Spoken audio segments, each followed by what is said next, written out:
कैसे हैं सभी लोग? A very good morning to all of you, to all the aspirants, to all the students who are taking my live session. So let's start today's editorial analysis, which is very important in terms of knowing about India and what is happening inside India. Okay, so I have taken this editorial from the Hindu newspaper, as you already know, and the heading of the editorial is Alarm Bells on the Index of 8 Core Industries Data. अब alarm bells मतलब कि alarm की जो bells हैं वो बज चुकी हैं। क्यों बज चुकी हैं और किस पे बज रही हैं वो बेल्स, रिंग कर रही हैं ऑन द इंडेक्स। इंडेक्स किसका? 8 कोर इंडस्ट्रीज डेटा को देखते हुए। ठीक है, 8 कोर इंडस्ट्रीज कौन सी होती हैं?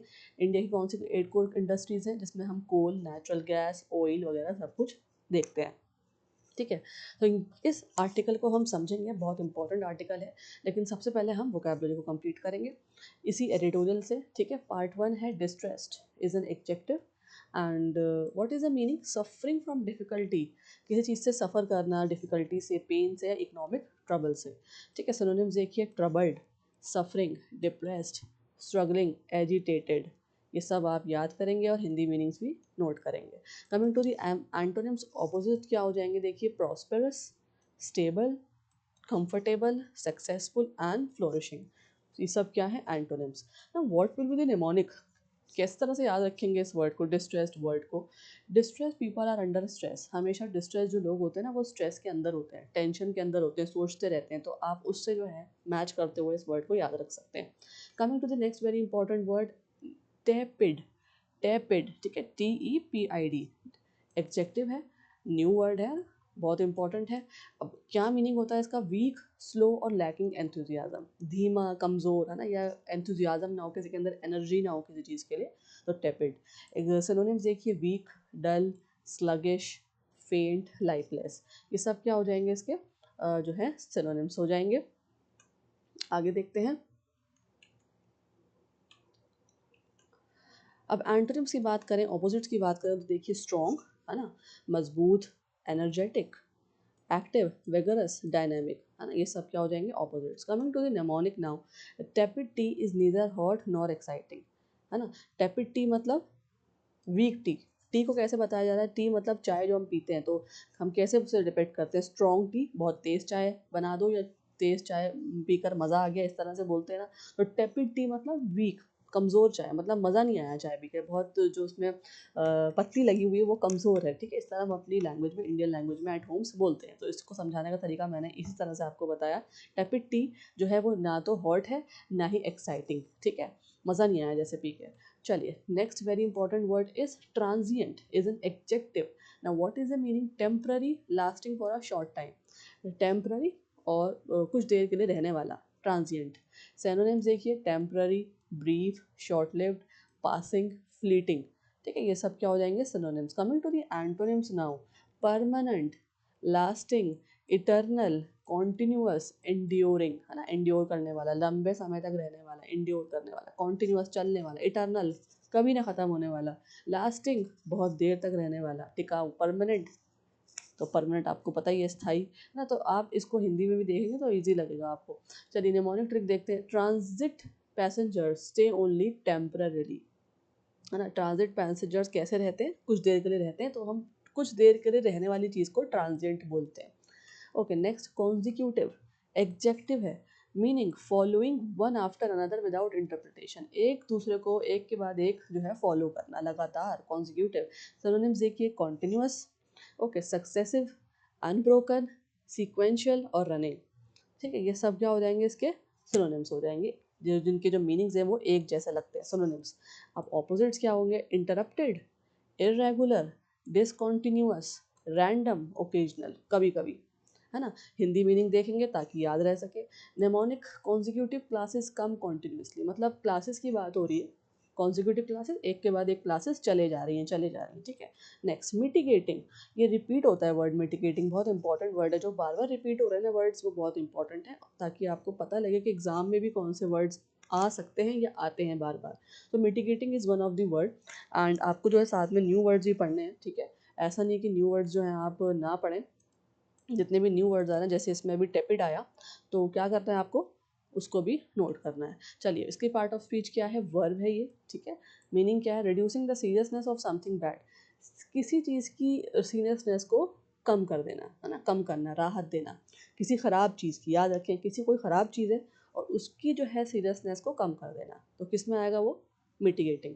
ओके, सिनोनिम्स देखिए, reducing, easing, relieving, lessening, alleviating, ये सब हो जाएंगे synonyms. Coming to the antonyms, worsening, खराब करना, एग्रीवेटिंग, इंटेंसिफाइंग, इंटेंसिफाई, है ना, आईएनजी अगर हम हटा दें तो क्या हो जाएगा, इंटेंसिफाई, इंक्रीज करना, इन्हांस करना, बढ़ावा देना, ये सब हो जाएंगे इसके ऑपोजिट्स मिटिगेटिंग के। कमिंग टू द निमोनिक, किस तरह से याद रखेंगे, mitigating means make it mild, है ना, मिटिगेटिंग का मतलब होता है किसी चीज़ को माइल्ड कर देना, हल्का कर देना, माइल्ड मतलब कम, हल्का। Okay, next very important word, grapple. Grapple new word है, बहुत इंपॉर्टेंट है, वर्ब है, ठीक है। क्या मीनिंग है, to struggle with a difficult problem और सिचुएशन, स्ट्रगल करना किसी डिफिकल्ट प्रॉब्लम से और सिचुएशन से, ठीक है। सिनोनिम्स देखिए, struggle, wrestle, fight, tackle, combat, है ना, ये सब हो जाएंगे सिनोनिम्स। एंटोनिम्स देखें, सरेंडर, अवॉइड, इग्नोर करना, है ना, रिट्रीट, पीछे हटना, और यील्ड, हार मानना। यील्ड का मतलब क्या होता है, हार मानना। ज़रूरी वर्ड्स हैं, इंपॉर्टेंट वर्ड्स हैं, नोट करेंगे। किस तरह से याद रखें, grapple sounds like grabbing, fighting together. जो ग्रैपल जब हम बोल रहे हैं तो ऐसा लग रहा है किसी चीज़ को ग्रैब कर रहे हैं, पकड़ रहे हैं या फाइट कर रहे हैं ना, तो उसका मतलब भी ऐसा ही है, to struggle with a difficult problem या सिचुएशन, स्ट्रगल करना किसी भी डिफिकल्ट प्रॉब्लम से या सिचुएशन से। नेक्स्ट वर्ड है प्रोपेल्ड। प्रोपेल्ड क्या है, एक वर्ब है। क्या मतलब होता है, पुश्ड और ड्रिवन फॉरवर्ड, है ना, किसी को आगे बढ़ाना। सिनोनिम्स देखिए, ड्रिवन, पुश्ड, एडवांस्ड, मोटिवेटेड और एक्सेलरेटेड। अब इनके मीनिंग अगर आप हिंदी में देखेंगे, देखिए एक जैसे से लगेंगे। ड्रिवन चलाया, पुश्ड मतलब धक्का दिया, एडवांस आगे बढ़ाया, मोटिवेटेड प्रेरित किया, एक्सेलरेटेड तेज किया, है ना। अब देखते हैं एंटोनिम्स, हॉल्टेड मतलब रोका, स्टॉप्ड मतलब बंद किया, डिलेड, है ना, डिले कर देना, है ना, किसी चीज़ को आगे बढ़ा देना, लंबे समय के लिए छोड़ देना आगे, ब्लॉक्ड और प्रिवेंटेड, रोका। निमोनिक ट्रिक देखिए, अ प्रोपलर, प्रोपोल्स, प्रोपल्स एन एयरप्लेन फॉरवर्ड, है ना। प्रोपलर कौन होता है, जो एयरप्लेन को फॉरवर्ड की तरफ करता है, बोलता है कि आगे बढ़ाओ प्लेन को, तो उसने क्या दिया, इशारा दिया एयरप्लेन को आगे बढ़ाने का। तो प्रोपेल्ड का मतलब क्या है, पुश्ड और ड्रिवन फॉरवर्ड, है ना, पुश करना या आगे की तरफ बढ़ाना। नेक्स्ट देखिए, fiscal is an executive. Fiscal क्या है, एग्जेक्टिव है, और मीनिंग क्या होता है इसका, related to government money, taxation और फाइनेंस। किससे रिलेट हो, गवर्नमेंट के मनी से, पैसे से, टैक्स से या फाइनेंस से, ठीक है। फिस्कल बहुत आता है ना, ये न्यूज़पेपर में ऐसा वर्ड, फिस्कल इकोनॉमिक टर्म है, बहुत इंपॉर्टेंट है। और क्या मीनिंग है इसका, देखिए फिस फाइन सिनोनिम्स क्या होंगे, देखिए इसके, financial, economic, monetary, budgetary, commercial, ठीक है। ऑपोजिट्स क्या हो जाएंगे, non financial, personal, private, informal और डोमेस्टिक। डोमेस्टिक, है ना, इंपॉर्टेंट वर्ड है। किस तरह से याद रखेंगे, देखिए, fiscal policy deals with finance. Okay, strain, next important word is strain, is a noun. इसका मतलब होता है दबाव, तनाव, है ना, प्रेशर, स्ट्रेस या हैवी बर्डन। सिनोनिम्स देखिए, pressure, stress, burden, tension, difficulty, कठिनाई, है ना। क्या एंटोनिम्स क्या होंगे, ईज, कंफर्ट, रिलीफ, रिलैक्सेशन और support. What will be the mnemonic, too much strain can strain a rope until it breaks, है ना। अब टू मच मतलब स्ट्रेन देना, स्ट्रेन मतलब प्रेशर करना रोप के ऊपर। कभी कभार ऐसा भी होता है कि रोप ज़्यादा प्रेशर अगर दिया जाए उस पर, या हैवी बर्डन दिया जाए, तो वो टूट जाती है, ठीक है। तो इस तरह से आप याद रख सकते हैं। Next very important word is sustained. Sustained क्या होता है, एग्जेक्टिव है। क्या मीनिंग है, continued for a long time without stopping, continue करना लंबे टाइम के लिए बिना रुके। सिनोनिम्स देखिए, continuous, prolonged, constant, steady on persistent, है ना, ये सब क्या हो जाएंगे, इसके सिनोनिम्स हो जाएंगे सस्टेन्ड के। एंटोनिम्स क्या होंगे, टेम्पररी कुछ वक्त के लिए, इंटरप्टेड बाधित, शॉर्ट लिव्ड, इरेगुलर और ओकेजनल कभी कभी, है ना, ये सब क्या हो जाएंगे, antonyms. Now coming to the phrasal verbs which is very very important. First is ramp up. देखिए रैम्प के साथ ना यहाँ अप है, इसका मतलब क्या है, कोई चीज़ बढ़ाने की, जब जहाँ पे अप है मतलब कोई चीज़ ऊंचाई पे जाएगी, बढ़ेगी, इंक्रीज हो गया। जहाँ पे डाउन होता है मतलब गिरावट, तो यहाँ पे अप है, तो इंक्रीज और इम्प्रूव समथिंग क्विकली, किसी चीज़ को इंक्रीज कर देना या इम्प्रूव कर देना जल्दी से। अच्छा, ये कैसे समझ में आएंगे, अगर आपको नहीं पता कि फ्रेजल वर्ब्स क्या होते हैं, फिक्स प्रपोजिशन क्या होते हैं, या आपको उनकी कन्फ्यूजन होती है, तो मैंने आपके लिए वोकैबलरी में दोनों की वीडियोज़ बनाई हुई है एक्सप्लेनेटरी, ताकि आपको पता लगे कि इंपॉर्टेंट फ्रेजल वर्ब्स कौन से होते हैं और किस तरह से आप उसको समझ सकते हैं। सारी ट्रिक्स और आपको टिप्स दे रखी हैं, तो आप वो जाके ज़रूर देखेंगे। ठीक है, अब देखिए example sentence, the company plans to ramp up production before the festival season. Company ने क्या करा, रैम्प अप करा प्रोडक्शन को फेस्टिवल सीजन से पहले। नेक्स्ट है प्ले आउट। प्ले आउट का मतलब होता है टू हैपन और develop over a period of time. Happen होना किसी चीज़ का, बनाना किसी पीरियड के दौरान।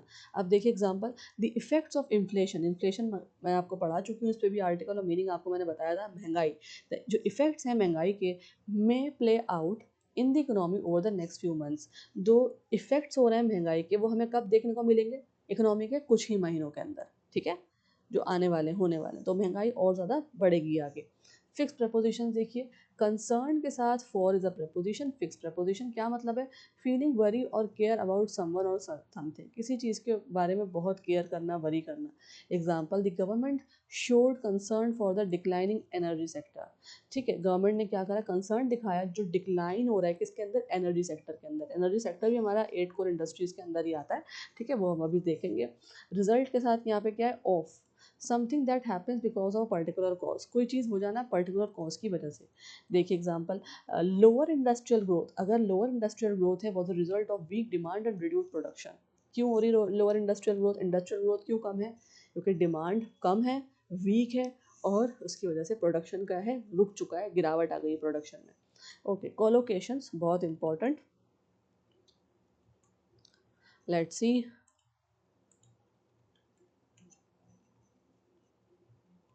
Okay, first is physical strain. Physical strain का क्या होता है, किस तरह से रेफर करते हैं इसको न्यूज़ वगैरह में, एडिटोरियल किस तरह से इसमें रेफर कर रहा है। It refers to financial pressure, जो फाइनेंशियल प्रेशर होता है या बर्डन होता है गवर्नमेंट के ऊपर, due to economic crisis and rising expenditure. Economic crisis हमें पता है वॉर की वजह से हो रहा है, इस वजह से भी, और राइजिंग एक्सपेंडिचर की वजह से जो प्रेशर होता है, बर्डन होता है गवर्नमेंट के ऊपर, उसे क्या बोलते हैं, फिजिकल स्ट्रेन। अब स्ट्रेन का मतलब आप जानते हैं और फिजिकल का मतलब भी आप जानते हैं ना, फिजिकल और स्ट्रेन दोनों अलग अलग करके मैंने आपको वोकैबुलरी में पढ़ा दिए हैं, तो इसका मतलब आप इजीली समझ सकते हैं। दिस इज अ कोलोकेशन और साथ में आते हैं। ठीक है, फिजिकल जो है हमेशा आएगा इकोनॉमी के साथ, बजट के साथ और गवर्नमेंट फाइनेंस के साथ। स्ट्रेन का मतलब होता है प्रेशर या स्ट्रेस, है ना। फॉर्मल इंग्लिश में हम क्या बोलते हैं, फिजिकल स्ट्रेन, क्योंकि इसी तरह से हम economic pressure on public finances को दिखाते हैं। ठीक है, एग्जाम्पल देखिए, the country faced physical strain after the sudden rise in fuel prices. अब कंट्री को एकदम से फिजिकल स्ट्रेन हुआ है, क्यों हुआ है, क्योंकि जैसे ही फ्यूल प्राइजेस राइज हुए हैं। ओके, आगे देखते हैं, domestic consumption. It refers to the goods, use of goods, है ना, जितने भी हम यूज़ करते हैं गुड्स का, फ्यूल्स का, सर्विसेज का with in the country, country के अंदर, डोमेस्टिक कंजम्पशन में आता है। किस क्या बोलते हैं इसको, डोमेस्टिक कंजम्पशन में जो हम पब्लिक जो है, जो लोग हैं, सिविलियंस हैं, यूज़ करते हैं गुड्स का, फ्यूल, पेट्रोल वगैरह, गैस और सर्विसेज का कंट्री के अंदर। देखिए डोमेस्टिक जो है वो कोलोकेट होगा प्रोडक्शन के साथ, डिमांड के साथ या कंजम्पशन के साथ, है ना। जब भी हम जो डिस्कस करेंगे नेशनल इंटरनल इकोनॉमी, जब भी हम अपने देश की इंटरनल इकोनॉमी की बात करेंगे ना, तो हम डोमेस्टिक यूज़ करते हैं, आपको पता ही है ना। तो इसलिए हम हमेशा क्या बोलेंगे, डोमेस्टिक कंजम्पशन। एग्जाम्पल आप देख सकते हैं, domestic consumption of electricity rises sharply during summer month, है ना। क्या हुआ है, समर मंथ के अंदर क्या हुआ है, जो डोमेस्टिक कंजम्पशन है, मतलब जो यूज़ है इलेक्ट्रिसिटी का, वो बढ़ चुका है।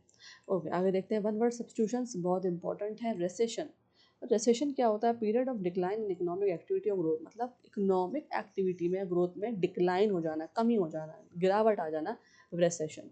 ठीक है, आर्थिक मंदी उसे बोलते हैं हिंदी में, ये आप याद रखेंगे। इन्फ्लेशन क्या होता है, अ कॉन्टिन्यूस राइज, ऊपर की तरफ जा रहा है graph, a continuous rise in the prices of goods and services. Rise हो जाना, कॉन्टिन्यूस राइज होना, लगातार राइज हो रहा है गुड्स के प्राइस और सर्विसेज के प्राइस, है ना। महंगाई, इन्फ्लेशन, दोनों वर्ड्स इंपॉर्टेंट है। इडियम्स देखते हैं, अलार्म बेल्स, ये हम हेडिंग में भी देख रहे हैं ना, और अभी एडिटोरियल में भी आएगा अलार्म बेल्स। इसका क्या मतलब है, अलार्म बेल्स मतलब ये नहीं कि अलार्म की जो है वो रिंगिंग साउंड, तो हम समझ रहे हैं रिंगिंग साउंड, अलार्म की रिंगिंग साउंड, लेकिन किस लिए, जब अलार्म जो हम सेट आउट करते हैं, वो किस, जब बजता है तो वो क्या डिपिक्ट करता है, a warning sign of danger और सीरियस प्रॉब्लम। यहाँ पे जो है ना, एक वार्निंग साइन बताने के लिए एडिटर यूज़ कर रहा है कि एक वार्निंग दे रहे हैं सबको, डेंजर की वार्निंग दे रहे हैं, सीरियस प्रॉब्लम आने वाली है उसकी जो है वार्निंग साइंस के लिए अलार्म बेल्स यहाँ पे ईडियम यूज़ हुआ है। ठीक है, example the sudden fall in industrial production rang alarm bells for economist. अब एकदम से जो फॉल हुआ है इंडस्ट्रियल प्रोडक्शन का, ये क्या है, अलार्म बेल्स बजा दी है किसकी, इकोनॉमिक्स की। ठीक है, जितने भी इकोनॉमिस्ट हैं। एक तरह से एग्जाम्पल है सेंटेंस का, play out. Play out is an idiom. इसका क्या मतलब होता है, टू हैपन और डेवलप ओवर टाइम, कोई चीज़ का होना या डेवलप होना ओवर टाइम, टाइम के साथ। अब देखिए एग्जाम्पल सेंटेंस देखिए, the effects of the economic slow down play out in the coming months. अब जो इफेक्ट्स हैं ये इकोनॉमिक स्लो डाउन के, इकोनॉमिक जो हमारी ब्रेक डाउन होती जा रही है, स्लो डाउन होती जा रही है, इसका जो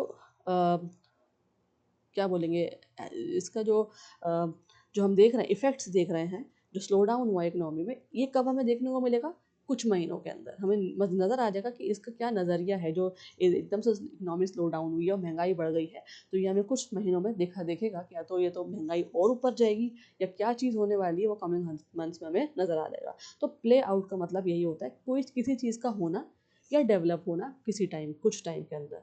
ठीक है, these are very important idioms. Coming to the jargons now, fiscal strain, again it is also a jargon. Why? Because it is a formal term. ठीक है, फिजिकल जार्गन, और हम इकोनॉमिक्स टर्म में इसको, इकोनॉमिक्स जो है यूज़ करते हैं, इकोनॉमिक्स के लिए इंपॉर्टेंट है। Financial pressure faced by the government due to the high spending और लो रेवेन्यू। ठीक है, एग्जांपल देखें, क्यों, अच्छा फेस क्यों करती है गवर्नमेंट, किस वजह से, या तो बहुत ज़्यादा हाई स्पेंडिंग होती है, या रेवेन्यू जो है बहुत नीचे गिर जाता है। ठीक है, the government face physical strain because of rising fuel import cost. अभी जो गवर्नमेंट है ये फेस कर रही है फिजिकल प्रेशर, फिजिकल स्ट्रेस या स्ट्रेन बोल सकते हैं इसको। क्यों? क्योंकि फ्यूल के प्राइसेस जो हैं इम्पोर्ट कॉस्ट पे बढ़ चुके हैं, है ना। चलिए, फॉरेक्स, फॉरेक्स आउटफ्लो, अब यहाँ देखिए ये भी इकोनॉमिक्स टर्म है, फॉरेक्स आउटफ्लो। अब ये फॉरेक्स आउटफ्लो क्या होता है, the movement of foreign currency, किसका मूवमेंट, जो फॉरेन करेंसी का मूवमेंट है, out of a country due to imports और इन्वेस्टमेंट्स अब्रॉड, है ना। मूवमेंट होना फॉरेन करेंसी का कंट्री के बाहर, किस चीज़ के लिए, इम्पोर्ट्स के लिए या फिर इन्वेस्टमेंट करने के लिए बाहर, अब्रॉड में। ठीक है, विदेशी मुद्रा का बाहरी प्रभाव, फॉरेक्स आउटफ्लो। ठीक है, अब एग्जांपल देखें, higher oil imports increase the country's forex outflow.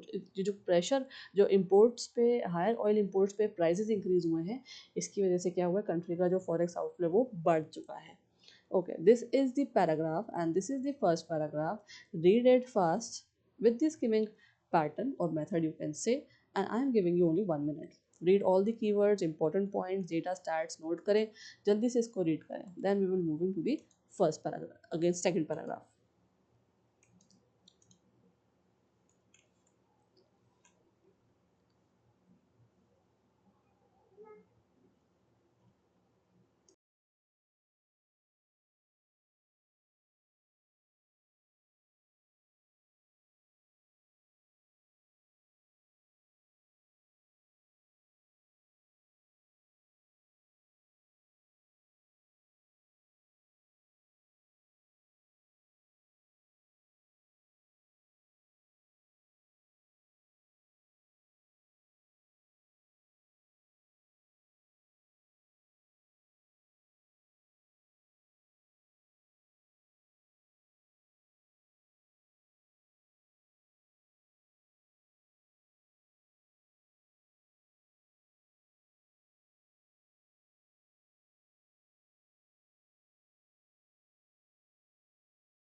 Okay, let's move to the next paragraph. This is the second paragraph of the editorial.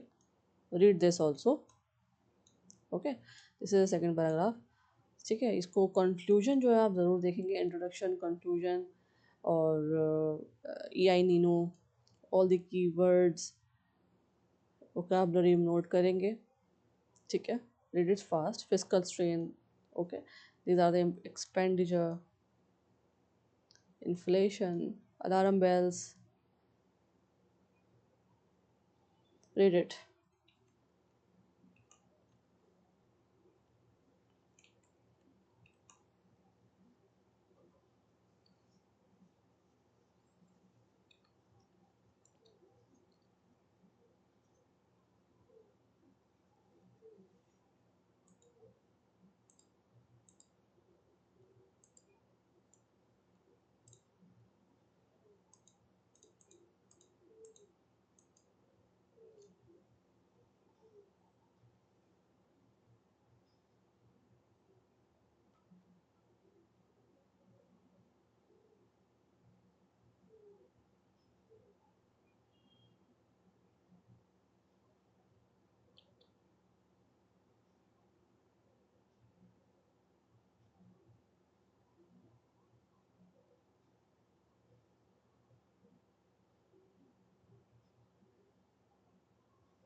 Okay, let's discuss this whole editorial.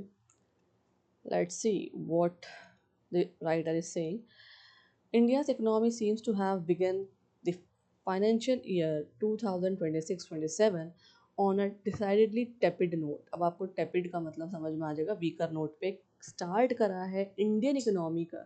क्या start करा है Indian economy ने? Financial year 2026-27 tepid note पे, week note पे, going by the data release so far on April 2026. अगर देखा जाए data के हिसाब से अप्रैल 2026 का. ठीक है, द लेटेस्ट ऑफ दीज. अच्छा, जब भी मैं आपको एक ट्रिक बता दूं एडिटोरियल को पढ़ने की, या कोई भी इस तरह से पैसेज आपके एग्जाम में आता है आरसी के लिए, क्योंकि आरसी जो है बहुत इंपॉर्टेंट है फॉर एवरी एग्ज़ाम. जब भी बात उसमें लिखी होती है ना, हमेशा थर्ड पर्सन में लिखी होती है. ठीक है ना, जैसे कोई तीसरा पर्सन पे बोली जा रही है, तीसरे पर्सन को हम बात कर रहे हैं. जैसे यहाँ पे जो है राइटर अपने बारे में नहीं लिख रहा, किसी दूसरे के बारे में नहीं लिख रहा, लेकिन किसी तीसरी चीज़ के बारे में लिख रहा है ना, तो हमें उसको पढ़ना भी और समझना भी वैसे ही है. ठीक है, उसने ये कहा था, उसके ज़रिए इस तरह से बात होती है हमें हमें एडिटोरियल में, पैसेजेस में. तो यहाँ पे भी देखिए स्टार्टिंग ऐसे ही है, India's economy seems to have begun. तो क्या नज़र आ रहा है यहाँ पे, क्या कह रहे हैं, इंडियन इकोनॉमी की बात हो रही है कि ऐसा लग रहा है कि उसने जो फाइनेंशियल ईयर है, किसने, इंडिया ने. थर्ड पर्सन की बात होती है कि फाइनेंशियल ईयर 2026-27 का जो है वो कैसे स्टार्ट करा है, टेपिड नोट पे स्टार्ट करा है, अगर डेटा देखा जाए, है ना. इस तरह से आप इसको समझेंगे, हर एडिटोरियल को, हर पैसेज को इस तरह समझेंगे, थर्ड पर्सन में बात होती है. आगे देखते हैं, the latest of these the index of 8 core industries. अब इनमें सबसे जो लेटेस्ट देखा जा रहा है फाइनेंशियल ईयर के डेटा में, सबसे लेटेस्ट चीज़ जो देखी जा रही है, लेटेस्ट ऑफ दीज क्या देखा जा रहा है, द इंडेक्स ऑफ, किसका इंडेक्स देखा जा रहा है, 8 कोर इंडस्ट्रीज का, जिनको हम ICI भी बोलते हैं. ठीक है, किसको देखा जा रहा है लेटेस्ट, किस सबसे पहले एडिटर ने किसकी बात करी है, इंडेक्स ऑफ, किसका इंडेक्स, 8 कोर इंडस्ट्रीज का. shows that growth in these key sectors stood at a modest 1.7 in April. और क्या दिखा रहा है हमें इसका इंडेक्स, ICI का, ये जो ग्रोथ है इन सेक्टर्स की, वो बिल्कुल मॉडेस्ट रही अप्रैल के अंदर, 1.7%. It would be easy to attribute this to the ongoing crisis in West Asia. और इसका जो हम कंपैरिजन कर सकते हैं, इसका जो हम एट्रीब्यूट निकाल सकते हैं, कंक्लूजन निकाल सकते हैं, रिलेट कर सकते हैं, वो किससे कर सकते हैं, वेस्ट एशिया की क्राइसिस जो हो रहे हैं. And that is certainly a factor, ये एक सर्टेन फैक्टर है. But the slow down started well before the war broke out. लेकिन क्या कह रहा है एडिटर, कि जो स्लो डाउन है वो बहुत पहले से होना शुरू हो गया था, जब वार भी नहीं हुई थी. जब वॉर क्राइसिस नहीं आए थे उससे पहले से ही हम देख रहे हैं। इसका मतलब ये कि इससे पहले से ही देखा जा रहा है कि जो 8 कोर इंडस्ट्रीज़ का इंडेक्स है वो गिरता जा रहा है। ठीक है, ये यहाँ पे बात कही है। जिनको नोट्स चाहिए वो नोट्स यहाँ पे अवेलेबल हैं, वो देख लें। आगे बात करते हैं, growth in the ICI averaged just 2.8% in the entire physical financial year 2025-26, down from the 4.5% average for 2024-25 and significantly slower than the growth in the previous 3 years, each of which was above 7%. अब यहाँ पे कुछ stats आया है, comparison बताए गए हैं कि पहले कितना था अब कितना है, 2025 में कितना था, आई ग्रोथ कितनी थी, 2.8% थी, कौन सी ईयर में, 25-26 में, 25-26 में हुआ है। उसके बाद नीचे आ गई, डाउन फ्रॉम दी, किस कहाँ से नीचे आई है, यहाँ पे तो नीचे पहले ही देखिए जब भी एडिटोरियल में बात होती है ना, मेरी बात अब समझे, जब भी एडिटोरियल में बात होती है, जब भी कोई लिखते हैं बात किसी के बारे में बताते हैं, तो पहले ना कम वाला बताते हैं, उससे फिर कंपेयर करते हैं ज़्यादा वाले को। हमेशा ऐसी बात की जाएगी, इसी तरह सेंटेंस लिखे जाते हैं, इसी पैटर्न और टोन में लिखे जाते हैं। देखिए पहले यहाँ पे भी राइटर इस तरह बात कर रहे हैं, जो ग्रोथ है ICI की वो एवरेज थी, कितनी थी, 2.8%। कब थी, एंटायर फाइनेंशियल ईयर, पूरे फाइनेंशियल ईयर की बात कर रहे हैं, 25-26, लेकिन कम हो गई। कम किससे हो गई, 4.5% एवरेज से। ठीक है, कब, 24-25 से। अब उससे भी पिछले वाले डेटा को मैच कर रहे हैं, 24-25 के डेटा को मैच कर रहे हैं 25-26 से। तो वो बात बाद में आई, जो कम वाली बात पहले आ गई। ठीक है, and significantly slower then the growth in the previous 3 years. और देखा जा रहा है कि इससे पहले वाले भी जो साल गुजरे हैं 3 ईयर, उसमें भी कम देखी गई है। Okay, each of which was above 7%, बस थोड़ा 7% 6% का जो है अंतर था। This suggest a more systematic domestic issue. अब यहाँ पे एडिटर बहुत इंपॉर्टेंट बात कर रहे हैं, स्टैट्स को देखते हैं वो क्या कह रहे हैं, कि ऐसा लग रहा है, सजेस्ट कर रहे हैं कि ये एक डोमेस्टिक सिस्टमेटिक इशू है और इसको सीरियसली लिया जाए, rather than extremely driven transient face. ऐसा नहीं है कि इसको ट्रांजिएंट फेस की तरह निकाल दिया जाए, लेकिन इसको सीरियसली लेना ज़रूरी है। अब आपको ट्रांजिएंट का मतलब पता है ना। ऑन दी 8 सेक्टर, अब यहाँ पे ऑफ द 8 सेक्टर्स की बात हो रही है, ओनली 3। अब 8 सेक्टर्स मतलब 8 चीज़ें आती हैं, जिसमें कोल, नेचुरल गैस, LPG और ये सब हमारा इंक्लूड होता है, एनर्जी वगैरह। तो स्टील, सीमेंट, इलेक्ट्रिसिटी भी इसी के अंदर आते हैं। तो ये पूरे 8 सेक्टर्स होते हैं, लेकिन उसमें से 8 सेक्टर्स में से वो बात कर रहे हैं सिर्फ 3 सेक्टर्स की। कौन से हैं, स्टील, सीमेंट, इलेक्ट्रिसिटी। ये कह रहे हैं सिर्फ 8 में से सिर्फ ये 3 जो हैं वो अप्रैल 2026 में बढ़े हैं। इसमें थोड़ी सी ग्रोथ हमें नज़र आ रही है। Okay, next, the rest contracted. बाकी जो है, कॉन्ट्रैक्ट का मतलब आप समझते हैं, सिकुड़ गए हैं, कम हो गए हैं, रिड्यूस हो गए हैं। ठीक है, बाकी की जो बचे हैं 5 सेक्टर्स वो कॉन्ट्रैक्ट हो रहे हैं। द क्रूड ऑयल, अब उसमें जो 5 हैं वो कौन से हैं, उसमें आता है क्रूड ऑयल, कच्चा तेल, ऑब्वियसली वो तो इफेक्ट होगा क्योंकि वो बाहर से ज़्यादातर आता है। And natural gas sectors have in fact contracted for 16 and 22 consecutive months. अब हम देख सकते हैं क्या कह रहे हैं, क्रूड ऑयल और नेचुरल गैस, जो बाकी के सेक्टर्स हैं, नेचुरल गैस सेक्टर जो कॉन्ट्रैक्ट हुए हैं 16 से 22 महीने में। हम देख सकते हैं कॉन्जिक्यूटिव का मतलब आप समझते हैं, लगातार जो है वो रिड्यूस होता जा रहा है, कॉन्ट्रैक्ट होते जा रहा है respectively. This should be of particular concern. तो एडिटर कह रहे हैं भाई इसका कंसर्न करना ज़रूरी है, देखना ज़रूरी है, इसको लापरवाही में ना छोड़ा जाए। आगे देखते हैं। ओके, अब इसमें क्या बात हो रही है,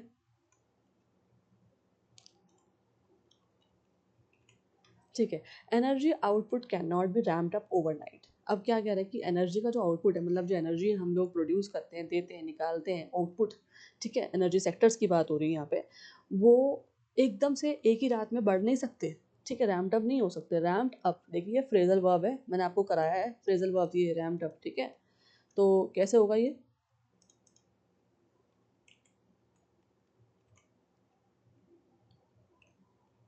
वेट अ सेकेंड,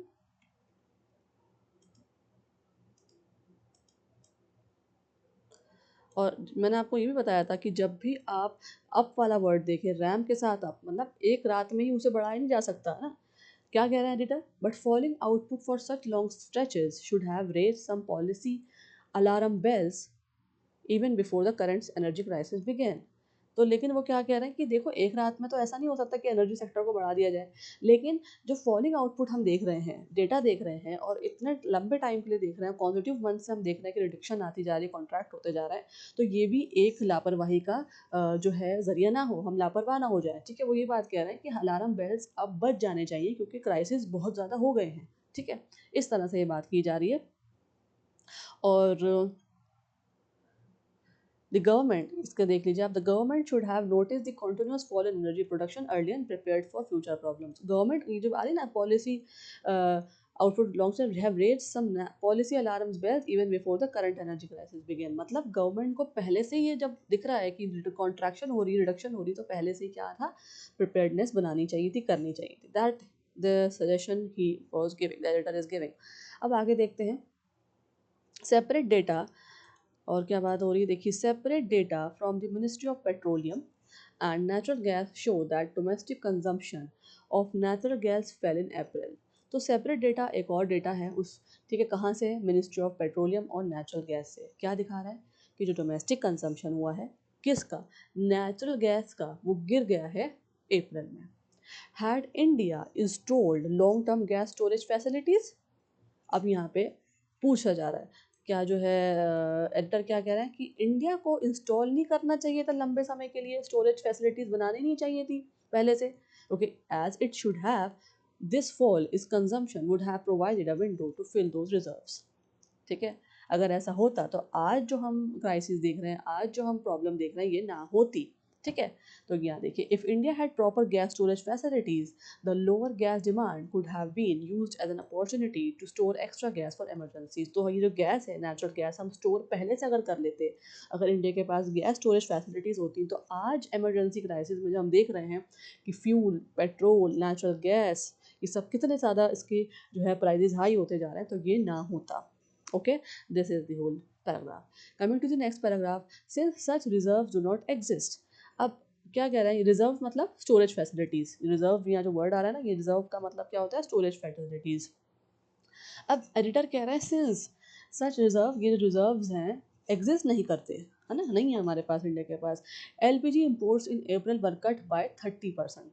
जो एलपीजी के, एलएनजी के जो इंपोर्ट्स है वो अप्रैल में कितने परसेंट कट हुए, 30%. इसकी एलएनजी की बात कर रहे हैं, एलएनजी इंपोर्ट्स की. Likely in a bit to slow the forex outflow. और उसकी वजह से क्या हुआ, फॉरेक्स आउटफ्लो का मतलब आपको पता है, फॉरेन करेंसी में जो एक्सचेंज होता है कंट्रीज़ के बीच में, तो क्या हुआ है, वो भी a bit likely in a bit to slow, मतलब वो भी कम दिखती हुई नजर आई है, स्लो हो गई, रिड्यूस हो गई है. The volume of both oil imports and domestic production fell in April. अब और रिडक्शन की बात बता रहे हैं कि एक उसी टाइम पे जो वॉल्यूम है किसकी, ऑयल इंपोर्ट्स की, क्योंकि ऑयल महंगा हो गया, ऑयल इंपोर्ट्स की और डोमेस्टिक प्रोडक्शन दोनों ही अप्रैल में गिर गए इसकी वजह से. ठीक है, उसके बाद दिस लोअर फ्यूल कंजम्पशन, जो ये lower fuel consumption could be result of government curbs on commercial usages. अब इसका मतलब क्या है देखें, अब एडिटोरियल सजेस्ट कर रहे हैं क्या, the government may have restricted commercial fuel usages. Government को रिस्ट्रिक्ट करना चाहिए था commercial fuel usages to reduce spending and manage the crisis, ताकि वो स्पेंडिंग को कम कर सके और क्राइसिस के टाइम पे जो है ये गैस है, ऑयल्स हैं, इन सब चीज़ों को मैनेज कर सके. Okay, this is important. आगे देखते हैं. Nevertheless the implications of growth are severe and are likely to play out over the next few months. अब आगे की बात हो रही, जो अभी के जो हम देख रहे हैं डेटा वगैरह, वो क्या कह रहे हैं एडिटर की, इसको देखते हुए ऐसा लग रहा है कि सीवियर है अभी ग्रोथ और likely to play out over the next few month. और हम प्ले आउट का मतलब मैंने आपको समझाया था, न्यू आने वाले कुछ महीनों में हमें इसका पूरा जो रिजल्ट है, पूरा जो जिस्ट है, एक समरी निकल के आ जाएगी, जो हम ये सब देख रहे हैं हो रहा है हमारी कंट्री में. ठीक है, क्या कर रहे हैं यहाँ पे, वार्निंग मिल रही है. ये इम्प्लीकेशन, अगर ऐसा कोई वर्ड आ जाए ना एकदम से पैराग्राफ चेंज होते ही, nevertheless the implication for growth are severe, मतलब क्या कह रहे हैं, वार्न कर रहे हैं editorial that the economic effects of lower fuel and industrial activity may become more visible in the coming months. इसकी वजह से क्या हुआ, फ्यूल कम हो गया और इंडस्ट्रियल एक्टिविटीज़ भी कम हो गई है, और ये सब हमें कुछ आने वाले महीनों में इसका जो पूरा सिनेरियो है वो हमें सीन जो है नज़र आ जाएगा, दिख जाएगा. अब किसी और चीज़ की बात हो रही है, यहाँ पे जो है सेंटेंस चेंज हो रहा है, इसको देखिए. Fertilizer output contracted in April after a brief return to growth in March. अब यह बात हो रही है फर्टिलाइजर्स की, जो कि बहुत इंपॉर्टेंट है फार्मर्स के लिए, फार्मिंग के लिए, है ना। तो उसका आउटपुट देख रहे हैं कि जो उसका प्रोडक्शन है वो क्या हुआ है, फिर से डिक्रीज हुआ है, लेकिन थोड़ी सी इंप्रूवमेंट जो है मार्च में देखी गई थी, ठीक है, टेम्पररी इंप्रूवमेंट थी, लेकिन अब उसमें भी हमें जो है रिडक्शन दिख रही, डिक्रीज दिख रहा है उसका प्रोडक्शन फर्टिलाइजर्स का। अब क्या है, द ओनली मिटिगेटिंग फैक्टर, अब एक मिटिगेटिंग फैक्टर जो हमें नज़र आ रहा है वो क्या है for lower fertilizer output is that demand is likely to be lower this year as farmers grapple with a below normal monsoon and above normal EI Nino। ये बहुत इंपॉर्टेंट है, मैंने आपको पहले वाले कई पैराग्राफ्स में EI Nino वगैरह के बारे में समझाया है। और यहाँ पे क्या बता रहे हैं देखिए, फर्टिलाइजर्स का जो हम बताएगी तो पता ही लग गया कि जो प्रोडक्शन है वो बहुत ज़्यादा गिरता जा रहा है, लेकिन यहाँ एक और बात कह रहे हैं, farmers are already facing weak monsoon. हम देख रहे हैं ना मानसून कंडीशन कैसी है हमारे देश में, है ना, अभी भी बहुत ज़्यादा सीवियर समर्स चल रही है, हॉट समर्स चल रही है। तो वही बात है कि फार्मर्स को जो है वो ऑलरेडी फेस कर रहे हैं वीक मानसून, मानसून नहीं आया है, जिसकी वजह से farming land all the agriculture effect करता है, और उसकी कंडीशन की वजह से और ई नीनो की इफेक्ट की वजह से, है ना, क्या हो रहा है, फर्टिलाइजर्स की डिमांड जो है वो रिड्यूस हो गई है। और इसकी वजह से हो सकता है आगे आने वाले कुछ महीनों में एग्रीकल्चर एक्टिविटी कुड डिक्लाइन, ठीक है। अब जो पैसे बढ़ेंगे ना, इन्फ्लेशन होगी, वो एग्रीकल्चर एक्टिविटीज़ पे होंगी, एग्रीकल्चर प्रोडक्ट्स पे होंगी, आप समझ रहे हैं। इसी वजह से, मौसम की वजह से और फर्टिलाइजर्स की कमी की वजह से जो एग्रीकल्चर एक्टिविटी है ना वो डिक्लाइन होगी। तो जब डिक्लाइन हो जाएगी तो देश में क्या होगा, वही प्रोडक्ट्स महंगे बिकेंगे, तो इन्फ्लेशन आ जाएगी कुछ महीनों में एग्रीकल्चर एक्टिविटी में या एग्रीकल्चर प्रोडक्ट्स में कह सकते हैं, ठीक है। तो फ्यूचर का बता रहे हैं आगे का। ओके, आगे देखते हैं। This is however far from comforting. अब ये सुनने के बाद ऑब्वियसली हम जो हैं कंफर्ट जोन से बाहर आ गए हैं कि और महंगाई हो जाएगी, भाई एग्रीकल्चर भी इफेक्ट हो रहा है ना। तो किस तरह लिखा है, हाउएवर फार फ्रॉम कंफर्टिंग, ये एक्सेप्टेबल नहीं है ना।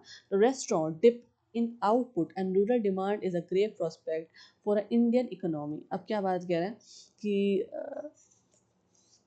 says that lower demand from the rural areas is not good because villages and agriculture support a large part of Indian economy। वही मैं आपको बोल रही हूँ ना कि लोअर डिमांड रूरल एरियाज की तरफ से हमारे लिए गुड न्यूज़ नहीं है, है ना, अर्बन पीपल के लिए। क्यों? क्योंकि जो विलेजेस हैं ये एग्रीकल्चर सपोर्ट बहुत ज़्यादा मिलता है हमें इंडियन इकोनॉमी को। अब आगे देखते हैं। स्टील एंड सीमेंट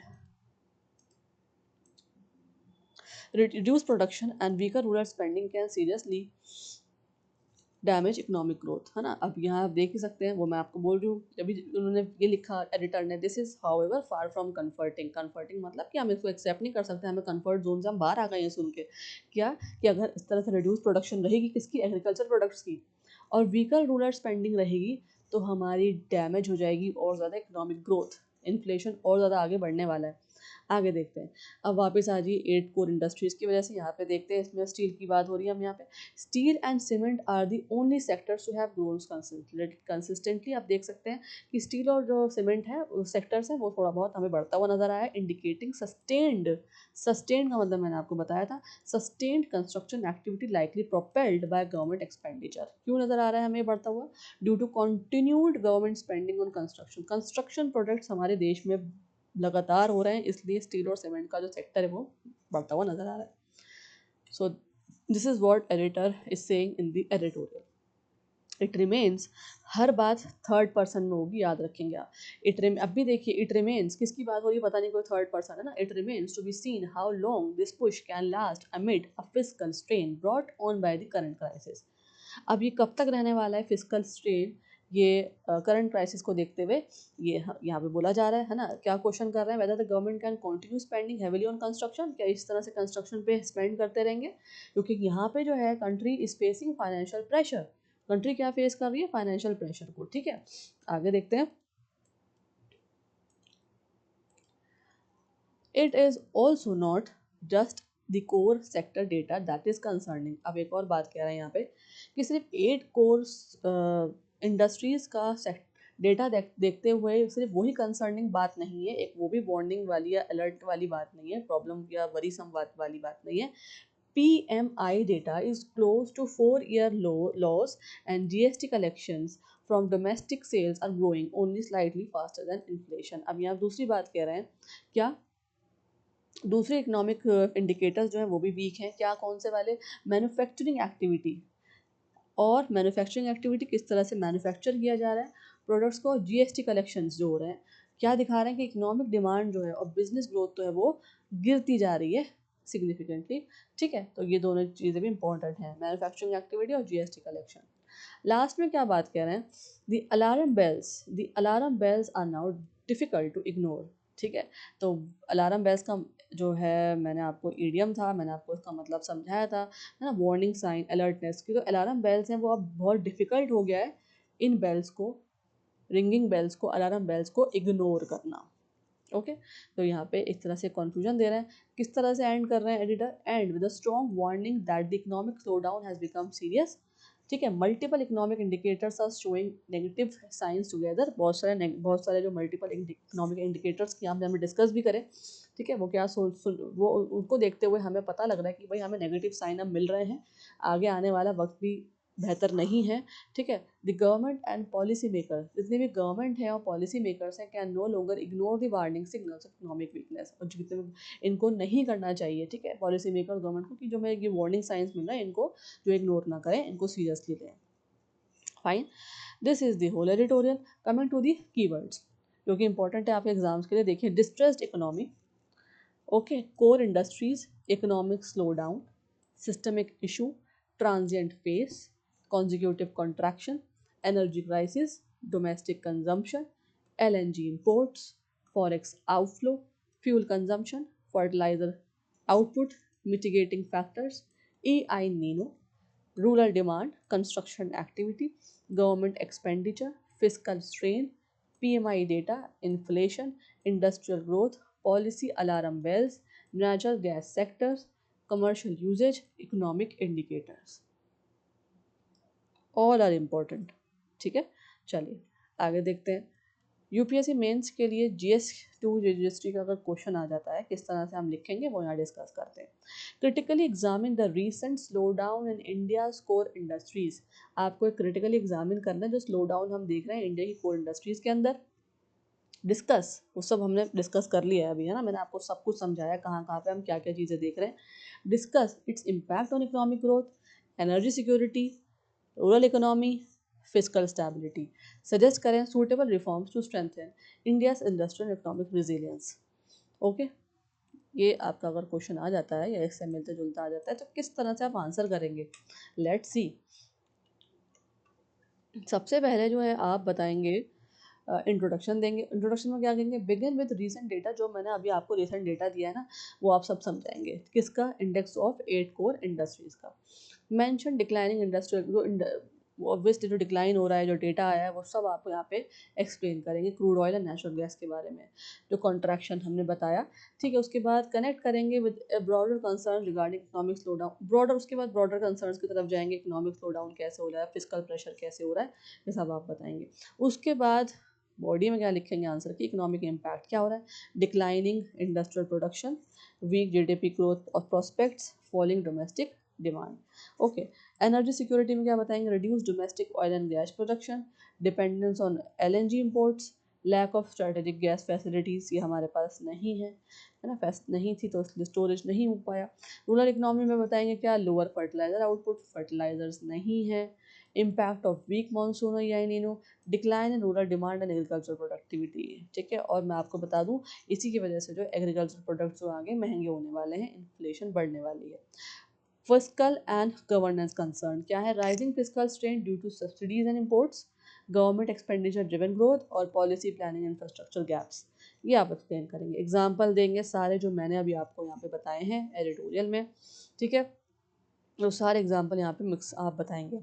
उसके बाद वे फॉरवर्ड रिफॉर्म्स यहाँ पे आपको पूछे थे, सजेस्ट सूटेबल रिफॉर्म्स, है ना, क्वेश्चन में आया था, तो क्या बताएंगे, develop long term energy storage infrastructure, storage infrastructure long term बनाया जाए।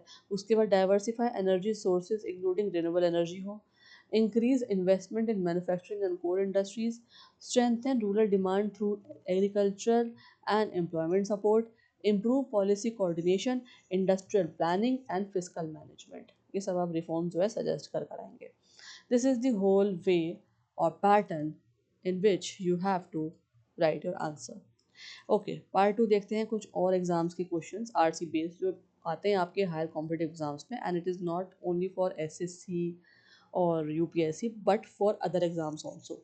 ओके, assertion और रीजन क्वेश्चंस देखते हैं पहले। assertion क्या है? The slow down in India's core industries reflect deeper in structural weakness in the economy, है ना। तो रीजन क्या, ये सही है। देखते हैं, the contraction in crude oil and natural gas sectors has continued for many consecutive months. अब बताएं, जो ऊपर स्टेटमेंट दे रखा है आपको, इसका रीजन सही है। Read the both sentences statements and options also and give your answers.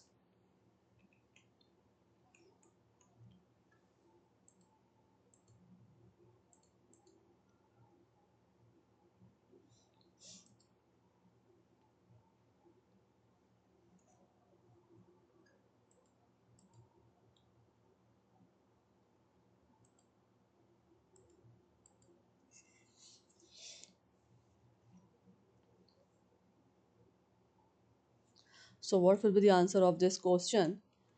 A. Okay, दोनों ही assertion और reason सही है।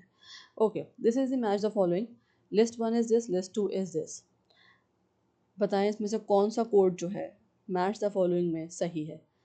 Read both the list, list one and list two, and then answer में।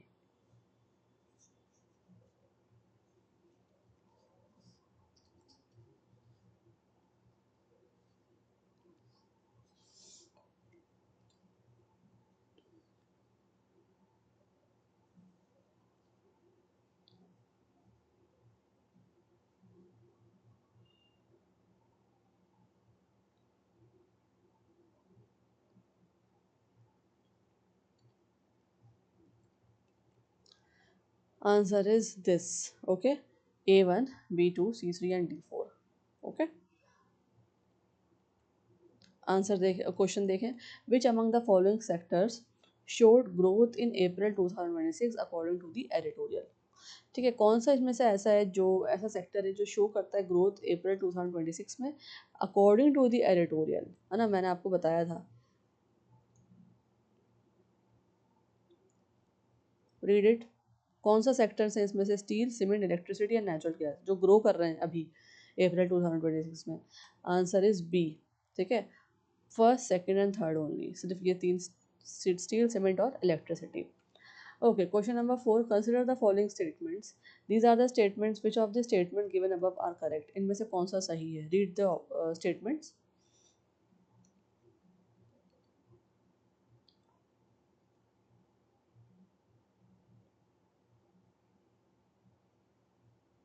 What will be the answer? B and B is the right answer. Second and third only. Okay, fifth question. Which of the following can be considered the most serious long-term implication of declining core sector growth? Read the options.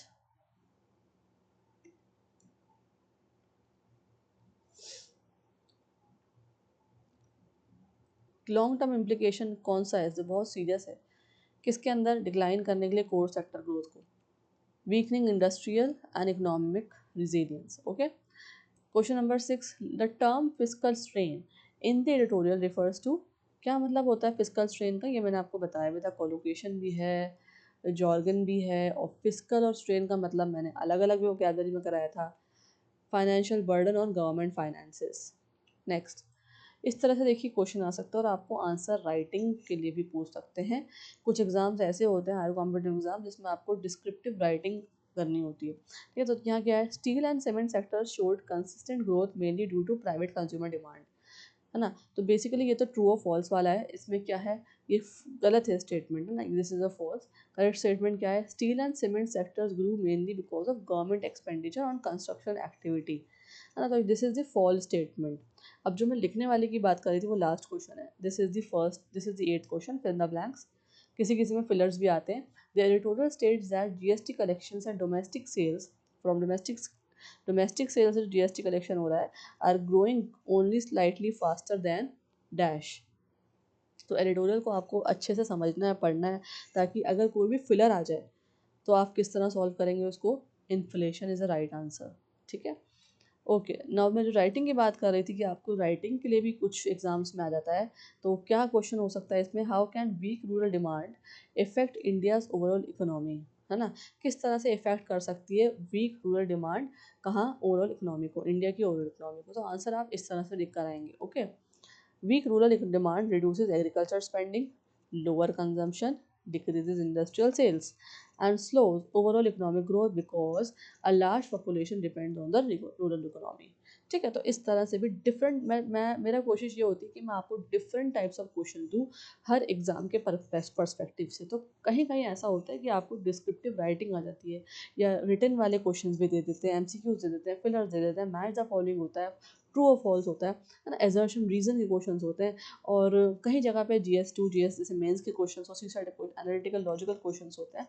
तो हर तरह से आपकी practice होनी ज़रूरी है ताकि आपको idea हो सके कि हमें आरसी कैसे सॉल्व करना है। अगर आपने आरसी को इनडेप्थली समझ लिया, पैसेज को अच्छे से समझ लिया, तो आप कोई भी क्वेश्चन है वो सॉल्व करके आ सकते हैं इजीली। और इसमें इंपॉर्टेंट ये भी है कि आपको टर्म्स, जार्गन्स, कोलोकेशन वगैरह वोकैबुलरी वो भी अच्छे से आना चाहिए। देखिए मैच द फॉलोइंग में वो कुछ भी आपसे पूछ लेंगे, है ना। तो इस तरह से हम जो है एक जो है पैसेज को समझते हैं। तो this is also a very important passage in terms of the Indian economy and what is happening right now in the Indian economy. ठीक है, आगे भी इन्फ्लेशन जो है किस तरह से बढ़ सकती है, एडिटर ने वो भी बताया है, because of the fertiliser and agriculture production. So this all is necessary to know. हम सबके लिए ज़रूरी है जानना, समझना, अवेयरनेस फैलाना। तो अवेयरनेस के लिए हम क्या करेंगे, जितने भी बच्चे हैं, स्टूडेंट्स और एस्पिरेंट्स हैं जो मुझे देख रहे हैं, समझ रहे हैं, इस क्लास को ले रहे हैं एडिटोरियल एनालिसिस, वो क्या करेंगे, इसको लाइक करेंगे, subscribe and share also. Share ज़रूर करें अपने स्टूडेंट्स के साथ, दूसरे कलीग्स के साथ, एस्पिरेंट्स के साथ जो भी प्रिपरेशन कर रहे हैं कोई भी एग्ज़ाम की, because RC is important and necessary to learn. Okay, और I will be meeting with the next video now. और अब जो है नेक्स्ट चीज़ जो आपको बताने वाली हूँ वो यही है कि अब मैं आप लोगों के लिए वोकेबलरी के एक डिफरेंट सेशंस या डिफरेंट क्लासेस आप समझिए, लाइव क्लासेस वो भी लेकर आऊँगी, जिसमें हम हिंदू न्यूज़पेपर से जितनी भी वोकेबलरी हो सकती है, एसेंशियल वोकेबलरी, वो मैं आपको पढ़ाऊँगी। ठीक है, जिसमें सिर्फ वर्ड्स होंगे, लाइव क्लासेस होंगी, वर्ड्स होंगे, मैक्सिमम 20 वर्ड्स और 25 वर्ड्स। ठीक है, ताकि आपको जो है वो जल्दी से आप ग्रैब अप कर लें, याद हो जाए और आपको आसान भी लगे समझना। और मैं सिर्फ आपको इंपॉर्टेंट वर्ड्स कराऊंगी जो आपके एग्जाम के लिए इंपॉर्टेंट वोकैबुलरी है ना, रिपीटेड वर्ड जो ये छोटे मोटे वर्ड्स होते हैं वो नहीं, जो एग्जाम ओरिएंटेड हो। ठीक है, और जिन टर्म्स हो, ठीक है, जिसको समझ के, जिसको पढ़ के आपको समझ में आए और आप जो है अपनी एग्जाम की प्रिपरेशन अच्छी कर सकें। So I am planning to do that also for you. और तो सब्सक्राइब करें ताकि आपको अच्छे से अच्छे वीडियोस, लेसन्स याद करने को मिल सकें। Thank you for watching. I will be meeting in the next video. Have a nice day ahead. जय हिंद, जय भारत।